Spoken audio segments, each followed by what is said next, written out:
Welcome back to our channel. In today's video, we'll be discussing a helpful feature in Windows 10 that allows you to open files and folders with just a single click. If you find the double-clicking action inconvenient, this tutorial is for you. Let's get started. To begin, open the control panel. You can do this by clicking on the Start button and typing Control Panel in the search bar. Then, select Control Panel from the search results. Next, click on Appearance and Personalization in the Control Panel window.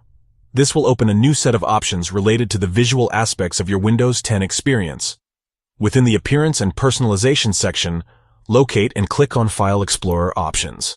This will open the Folder Options or File Explorer Options window. In the Folder Options or File Explorer Options window, you'll find various settings related to how files and folders are displayed and accessed. Look for the option that says Single Click to open an item, point to Select, and select it. Finally, click on the Apply button to save the changes you've made. And there you have it.